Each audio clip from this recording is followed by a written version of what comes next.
اپنی پوری زندگی جدوجہد کر کے جوہد کر کے قرآن عظیم فرقان حمید کے ترجمہ کو اور اس کی تفسیر کو، اس کی تشریحات کو، اس کی توضیحات کو بیان کرنے کی امت مسلمہ کے سامنے رکھنے کی پوری صحیح فرمائی۔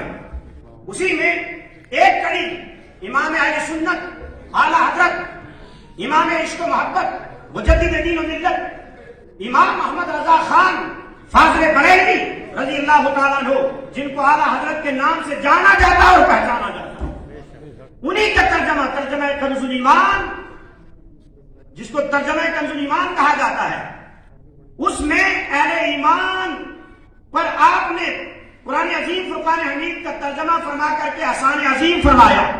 کیوں؟ اس لیے، اور پھر اس پر جو تشریح حضور اسد الافاضل فخر الاماثل سید نعیم الدین محدث و محدث مراد آبادی رحمۃ اللہ تعالی علیہ نے کی جو تفسیر ہے اس نے 4 چاند لگا دیے، سبحان اللہ۔ اور پھر ایسے وقت میں یہ ترجمہ کنز الایمان کی ضرورت کیوں پڑی؟ حالانکہ اس سے قبل و پیشتر بہت سے تراجم اردو فارسی کے اندر موجود تھے، لیکن مسلمانوں ایک بات یاد رکھو، مسلمان ہر حال میں مسلمان ہے، وہ جنگل و صحرا میں رہے تو مسلمان ہے، سوق و بازار میں رہے تو مسلمان ہے، یا کسی کلچر اکیڈمی میں بیٹھے تو بھی وہ مسلمان ہے، مسجد میں چلا جائے تو بھی وہ مسلمان ہے۔ لہذا مسلمان کے لیے ضروری ہے کہ اس کا ایمان سلامت رہے۔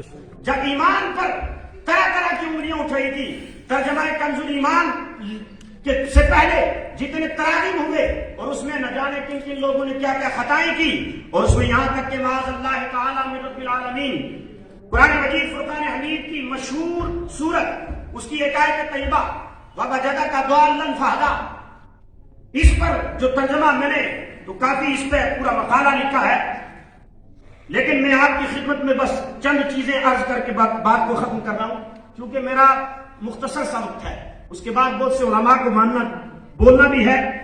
اس میں جو ترجمہ کیا گیا بس صرف ترجمے آپ سماعت فرمائیں اور بات کو ختم کروں گا۔ وَوَجَدَكَ ضَالًّا فَهَدَىٰ سورۃ الضحیٰ ہے، آیت نمبر 7 ہے۔ ایک شخص اس آیت کا ترجمہ کرتا ہے اور پایا تجھ کو بھٹکا ہوا پھر راہ دی۔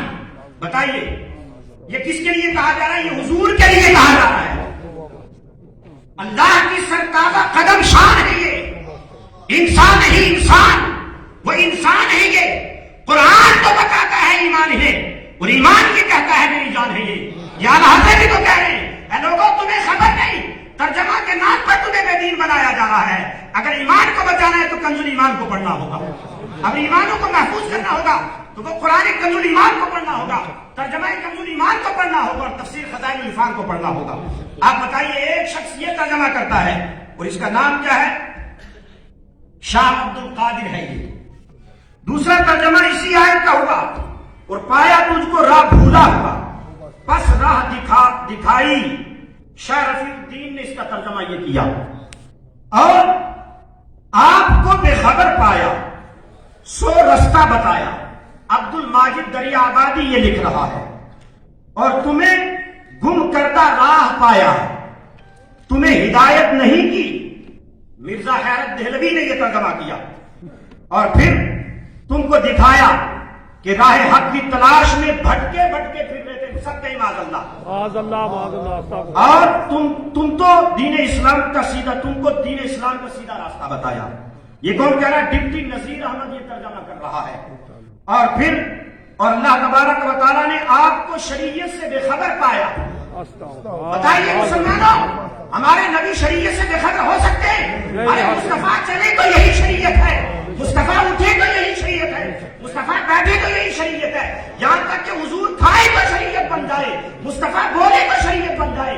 اس کون سی شریعت کا نام لیا جا رہا ہے؟ آپ بتائیں کہ نبی اکرم فخر موجودات جو معلم کائنات ہیں ان کو شریعت سے بے خبر بتایا جا رہا ہے، اور اس ترجمے کو سب سے مستحکم ترجمہ مانا جاتا ہے۔ نام سنیں گے تو حیرت میں پڑ جائیں گے۔ اور اللہ تعالیٰ نے آپ کو شریعت سے بے خبر پایا سو آپ کو شریعت کا رستہ بتلا دیا۔ یہ اشرف علی تھانوی ترجمہ کر رہے ہیں۔ آپ بتائیں یہ ایک لفظ اس میں آئے اصل میں، اب دلالو یہاں سے دلالو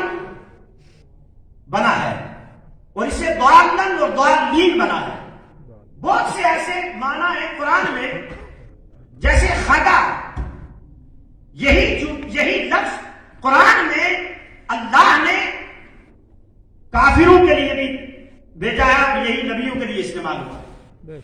یہی قرآن میں نیکوں کے لیے بھی آیا ہے اور یہی بد لوگوں کے لیے بھی آیا ہے. اور اسی طرح اور بہت سے لفظ جیسے مؤمنون، یہ لفظ قرآن میں اللہ نے اپنے لیے بھی استعمال فرمایا ہے اور مومنین کے لیے بھی استعمال فرمایا ہے. اسی طرح شاکرون، کیا ہے؟ شاکرون. ایسے ہی شاکرون عبد اور معبود دونوں کے لیے آیا ہے، بندہ کے لیے اور خدا کے لیے. تو مسلمانوں ایک بات بتاؤ، اگر وہی معنی جو لفظ قرآن میں آیا وہی معنی اگر مومن کے لیے بھی آیا اور وہی معنی نیک کے لیے بھی آیا اور وہی بد کے لیے آ جائے، وہی خدا کے لیے آ جائے، وہی بندے کے لیے آ جائے اور ایک ہی ترجمہ کیا کرنا درست ہوگا؟ نہیں، ہرگز نہیں. کیوں؟ اس لیے کہ یہی خطا ہوئی اصل میں. الضالو، اسی میں خطا ہوئی. اور یہاں چونکہ نبی اکرم صلی اللہ علیہ وسلم کے لیے آپ کی شان میں یہ لفظ آیا وَوَجَدَكَ ضَالًّا فَهَدَىٰ، تو یہ سارے لوگ اس میں ترجمہ کرنے میں خطا کر گئے اور ایسی خطا کی جو صریح گستاخی اور بے ادبی ہے بارگاہ مصطفیٰ میں، جو بندے کو بے ایمان بنا دیتی ہے، دین سے دور کر دیتی ہے. تو اسی کا اعلیٰ حضرت امام اہل سنت الشاہ، امام عشق و محبت، امام احمد رضا خان فاضل بریلوی رضی اللہ تعالیٰ عنہ نے جو ترجمہ فرمایا ہے وہ آپ سماعت فرما لیں. اس میں وَوَجَدَكَ ضَالًّا فَهَدَىٰ، اور تمہیں اپنی محبت میں خود رفتہ پایا. کس کی محبت میں؟ اللہ کی محبت میں. کس کو خود رفتہ پایا؟ حضور کو. سبحان اللہ. اب بتائیں، ایک مولوی حضور کو معاذ اللہ یہ کہہ رہا ہے کہ شریعت سے بے خبر ہے، ایک مولوی یہ کہہ رہا ہے کہ آپ بھٹکے پھر رہے ہیں، اور ادھر اعلیٰ حضرت کہہ رہے ہیں نہیں، یہ سب ترجمے تمہیں بے ایمان بنا دیں گے، اگر ایمان کو بچانا ہے تو کنز ایمان پڑھنا ہوگا. تو اعلیٰ حضرت کہہ رہے وَوَجَدَكَ ضَالًّا فَهَدَىٰ، اور تمہیں اپنی محبت میں خود رفتہ پایا سو اپنی طرف راہ دی. اللہ اکبر. تمام مترجمین نے ضالن کا ترجمہ بھٹکا ہوا اور گم کرتا رہا وغیرہ کے معنی میں اس کو استعمال کیا. آپ سمجھ گئے. اور جو صریحاً غلط اور بے ادبی ہے، اعلیٰ حضرت نے کس قدر باادب اور نفیس ترجمہ فرما کر کے امت مسلمہ کے اوپر احسان عظیم فرمایا اور اہل ایمان کے ایمان کو نہ صرف بچایا بلکہ اہل ایمان کے ایمان میں نکھار پیدا کر دی. آپ اسے کسی بھی زبان میں اگر منتقل کریں گے کسی صورت بے ادبی اور غلط فہمی کا احتمال تک نہیں باقی رہتا. یعنی رسول کریم صلی اللہ تعالیٰ علیہ وسلم نبی تھے، رسول تھے اور پیغمبر تھے، راہ حق پہ تھے، لیکن اللہ کی محبت میں از خود رفتہ تھے. تو اللہ تبارک و تعالیٰ نے وہ ظاہری لباس نبوت عطا فرمایا اور اپنا قرب خاص نصیب فرمایا جس کے لیے آپ پریشان رہتے تھے. نہ یہ کہ آپ راہ بھٹکے ہوئے اور گم کردہ تھے. استغفر اللہ تعالی ربی من کل ذنب. قرآن عظیم میں دوسرے مقام پر ارشاد باری ہے. اسی کے برعکس یہاں پر اللہ نے کیا فرمایا؟ وَوَجَدَكَ ضَالًّا فَهَدَىٰ. ترجمہ کیا ہو رہا ہے؟ اور آپ کو شریعت سے بے خبر پایا. تو دوسرے مقام پر اللہ تعالیٰ نے اپنے محبوب کے وصف و کمال کو بیان فرمایا. مَا ضَلَّ صَاحِبُكُمْ وَمَا غَوَىٰ. سورۃ النجم ہے، آیت نمبر 2 ہے. یعنی آپ کے صاحب نبی اکرم صلی اللہ علیہ وسلم نہ گمراہ ہوئے اور نہ بے راہ چلے. جب قرآن خود کہہ رہا ہے تو پھر اس مولوی نے کیا پڑھ کے ترجمہ کیا؟ بتاؤ کیسے لوگوں کا ایمان سلامت رہے گا؟ ارے یہی ترجمے اٹھا کے بے دین استدلال حجت و دلیل بنا کر کے لوگوں کو اور بے دین بنا رہے ہیں. پھر کہہ رہے ہیں ہمارے نبی کی شان میں فلاں نے گستاخی کر دی. میں کہہ رہا ہوں پہلے ان مولویوں کے ترجموں سے یہ ترجمہ کے الفاظ نکالو جنہوں نے نبی کا کلمہ پڑھ کے حضور اکرم نبی محتشم صلی اللہ علیہ وسلم کی شان میں کھلی گستاخی اور بے ادبی کی ہے. اور بس آخری بات عرض کر رہا ہوں، حضرت نے مختصر سبق دیا تھا لیکن میری ذمہ داری یہ بڑی ہے، اس لیے میں آپ سے عرض کر دوں کہ الحمدللہ میں جانتا ہوں میں بڑا کم، میں خود یہ نہیں چاہتا کہ میں مائک لے کے کھڑا ہو جاؤں. ہماری جماعت کے بڑے درشندہ ستارے یہ موجود ہیں. میں تو جناب ایک طالب علم ہوں، ادنا صاحب کا خادم ہوں، لیکن میری ذمہ داری میں نے محسوس کی اس لیے میں کھڑا ہو گیا. حضرات محترم، اب آخری آیت کریمہ پڑھ رہا ہوں اور بات کو سمیٹ دوں گا، ختم کروں گا.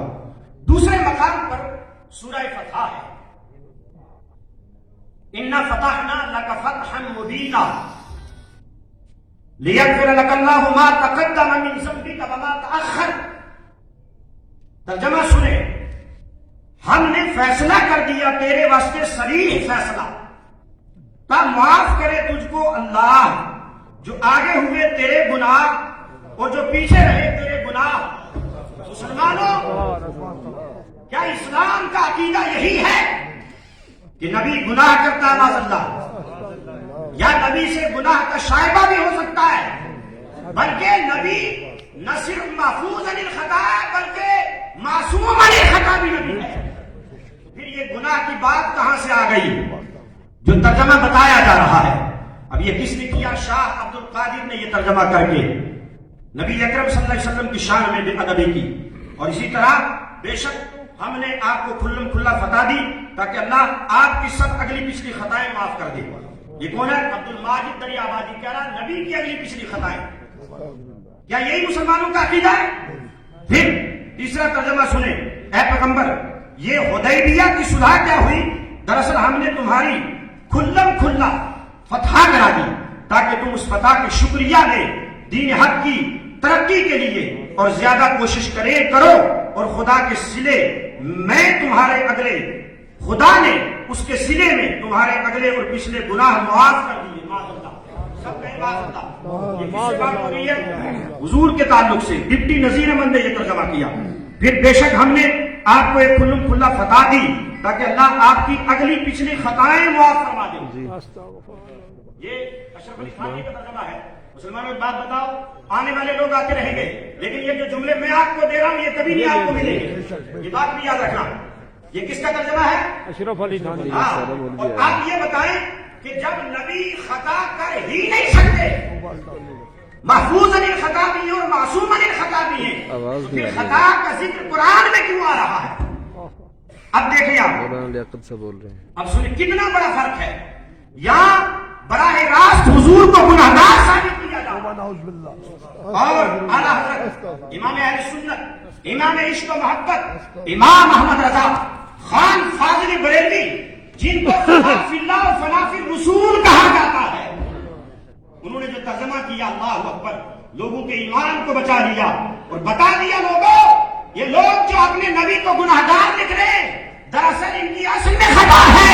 ہمارے نبی کل بھی معصوم تھے اور آج بھی معصوم ہیں، معصوموں کے سردار ہیں. اعلیٰ حضرت نے ترجمہ کر کے امت مسلمہ پہ، اہل سنت پہ عظیم احسان فرمایا. تو اعلیٰ حضرت کا ترجمہ کیا ہے؟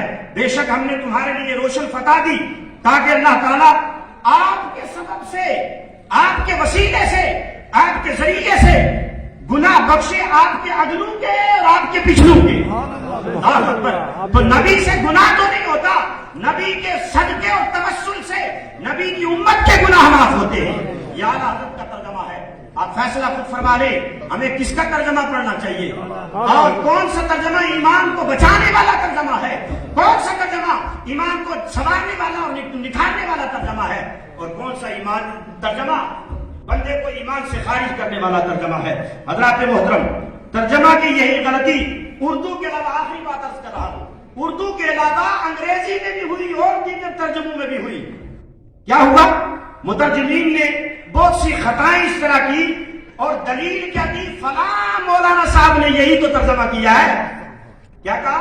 فلاں مولانا صاحب. اب انگریز ایک ترجمہ کرتا ہے اور اسی آیت مبارکہ کا پھر وہ کیا کہتا ہے؟ قرآن کے انگریز مترجم AJ نے اپنے انگریزی ترجمہ میں رسول پاک کو گناہگار لکھا ہے. کیا لکھا ہے؟ گناہگار لکھا ہے. اس سے پوچھا گیا جناب تم نے اتنی بڑی جسارت کر لی کہ قرآن پاک پر ترجمہ لکھا اور ترجمہ میں تم نے سید المعصومین کو آپ نے گناہگار ثابت کرنے کی کوشش کی. کہا مجھے مت کہو، جن مولویوں کے ذریعے سے میں یہاں تک پہنچا انہوں نے بھی اپنے ترجمہ نہیں لکھا ہے. تو آپ بتائیں ان ترجموں سے بندے کے دل کے اندر عشق مصطفیٰ کی شمع اجاگر ہوگی، پیدا ہوگی، یا نبی اکرم صلی اللہ علیہ وسلم کا تعلق ختم ہوگا؟ محسوس یہ ہوتا ہے کہ نہ جانے عام آدمی کا نام لے کے اس کے تعلق سے بات ہو رہی ہے۔ حضرات محترم، اسی قسم کے ترجموں نے نئے نئے لوگوں کو، جو تحقیق کی دنیا میں ہم ترجمہ کریں، یہ ترجمہ بڑا مشکل کام ہے بھائی، بہت سنگین کام ہے، یہ بڑا مشکل کام ہے، اشد مشکل کام ہے، اور اس کے لیے بڑی بڑے لوازمات اور بڑی ذمہ داری ہے مترجم کے اوپر، کیونکہ وہ ایک تو خود لکھ رہا ہے اور اس کے بعد پوری قوم نے اس پہ عمل کرنا ہے۔ اس طرح کے بہت سے ترجمے ہیں، اس کے تعلق سے اگر گفتگو کروں نا، میں ایک طالب علم ہوں، میں کہتا ہوں کہ جناب یہ جتنا ٹائم لیا ہوا نا یہ کلچر اکیڈمی میں، یہ ٹائم 10 بار ختم ہو جائے، بات پوری نہ ہو۔ اب آخری بات کر رہا ہوں، اس لیے ضروری یہ ہے، بہت سے ترجمے جو حضور کی شان میں ایسے الفاظ ہیں جو شان رسالت کے منافی تھے، اس کا ترجمہ وہی قرآن میں کیا، حالانکہ قرآن تو نہیں بدل سکتا، لیکن انہوں نے کہا قرآن تو نہیں بدل سکتا تو کیا کیا جائے، نبی کی توہین بھی کرنا ضروری ہے تو کریں کیا، تو کہا ترجمہ قرآن میں خرابیاں پیدا کرو۔ اور قرآن کریم میں بہت سی آیات طیبات ہیں جن کا غلط ترجمہ کر کے مترجمین نے اللہ اور رسول کی شان میں گستاخیاں کی ہیں، لہذا اپنے عقائد و نظریات کی حفاظت کے لیے اعلیٰ حضرت امام اہل سنت، امام عشق و محبت، امام محمد رضا خان فاضل بریلوی رضی اللہ تعالیٰ عنہ کا مشہور زمانہ ترجمہ کنز الایمان فی ترجمۃ القرآن، اور حضور صلی اللہ فاضل فخر النماصل سیدی و مرشدی و معتمدی و ذخری لیومی وغدی، حضور صلی اللہ فاضل سید مفتی نعیم الدین محقق و محدث مراد آبادی رحمت اللہ تعالی علیہ کی مشہور زمانہ مقبول زمانہ تفسیر خزائن العرفان کا مطالعے کا آپ معمول بنا لیں کہ ہمیں یہی پڑھنا ہے انشاءاللہ، بڑے دن سارے یہاں آنے کا فائدہ بھی ہو جائے گا، معمول بنا لیں، اور انشاءاللہ ایمان و عقیدہ محفوظ رہے گا۔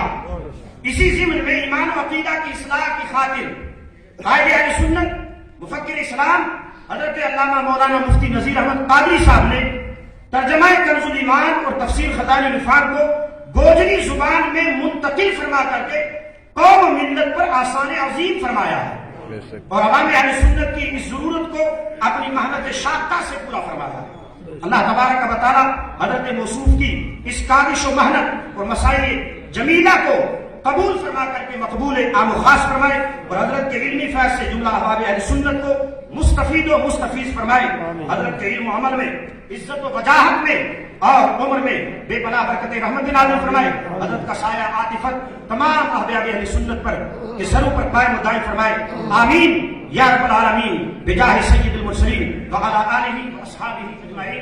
السلام علیکم ورحمۃ اللہ وبرکاتہ۔ جزاک اللہ۔ سبحان اللہ۔